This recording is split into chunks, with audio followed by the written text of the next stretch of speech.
right, welcome back. And again, I said yesterday, this is going to be more of a challenging week. The question, we're unpacking a question in our What Would You Say series.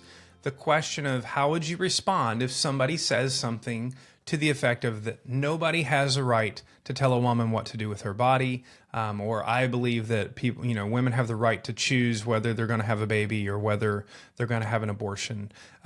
This is a hard topic. It may be one, if you're a younger teenager listening, you're like, I've never thought about this in my life.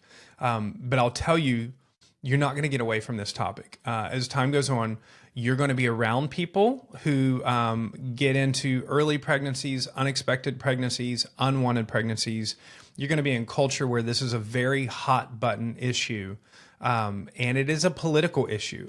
There's some sense in which I think it shouldn't be a political issue. I feel like it's a moral issue, but a lot of politics is about morals and morality. And one of the things that somebody can even say to you is, you have no right to shove your morality on me. And we know that that's not exactly true. Like, in some senses, I can't make anybody worship Jesus, and I don't want to politically make anybody worship Jesus. I can't like politically make anybody not lie unless they're under oath, and a judge can do that. But at the same time, morality also includes that you can't steal from people, right? That's a moral decision. Morality includes that you cannot physically punch or hurt or harm somebody. Morality would say that you cannot kill somebody. And so I believe that this is not one of those things where you can just say, don't shove your morality on me. Because if our morality is protecting the vulnerable, then we have to be able to do it. So I'm going to share with you again this verse from Proverbs, and then just today help you decide what is the unborn. And that's even a weird way to say it. You've never looked at a woman who is pregnant and thought, oh, she's carrying the unborn. But that's just kind of a term used sometimes for what is that in a woman's womb when she is, her belly swollen and it's not from a big burrito. What are we talking about that's in there? Because you'll hear terms like, well, that's just a fetus, or that's just a zygote, or, it's just a blob of tissue. And then others, well, that's a human being. So what is it? So this Proverbs 24 verse says, if you faint in the day of adversity, your strength is small. Rescue those who are being taken away to death. Hold back those who are stumbling to the slaughter. If you say, behold, we did not know this, does not he who weighs the hearts perceive it? Does not he who watches over your soul know it? And will he not repay man according to his work? And so right now you may say, well, I don't even really know what that is in the womb. And by the next 5 minutes, I hope to lay out for you a pretty strong case for what that is.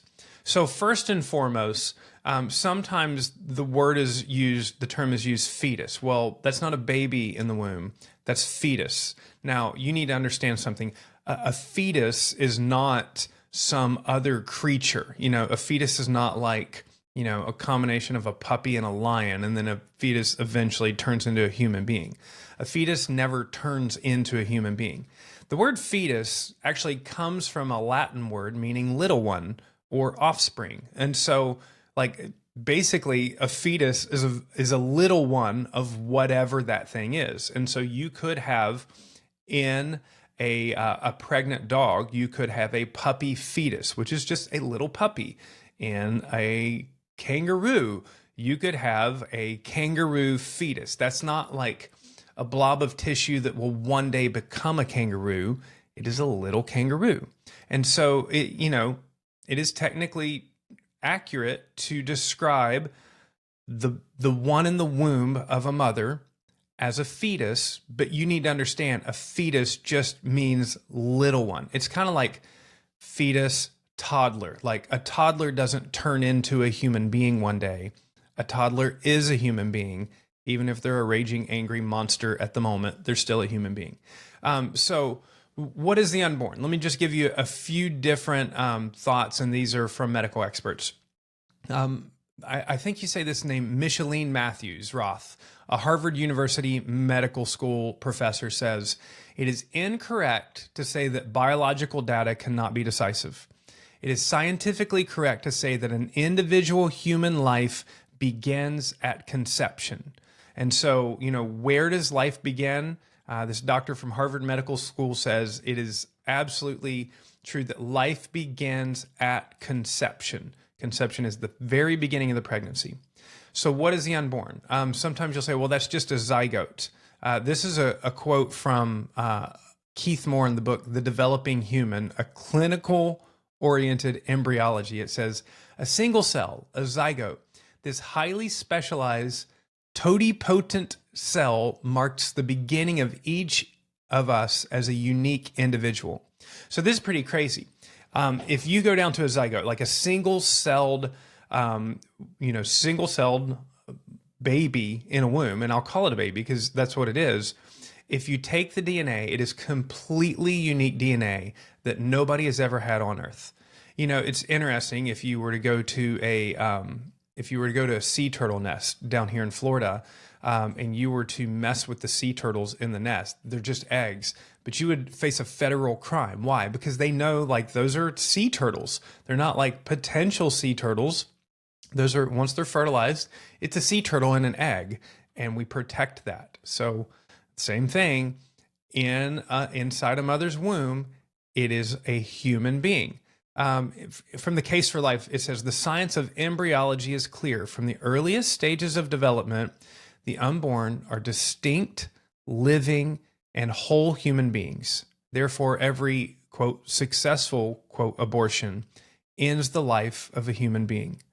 And so what you need to understand, for you personally, you did not come from an embryo. You were an embryo. You did not come from a fetus. You were a fetus. You did not come from a toddler. You were a toddler. You did not come from a preteen. You were a preteen, and so forth. So what is the unborn? The truth is the unborn is a tiny human being. And so as we lay out the rest of this week, we do it with the mindset of inside every mother's womb is a tiny human being. And the question then becomes like, well, when does a human being get assigned value? And we'll talk about that in tomorrow's lesson.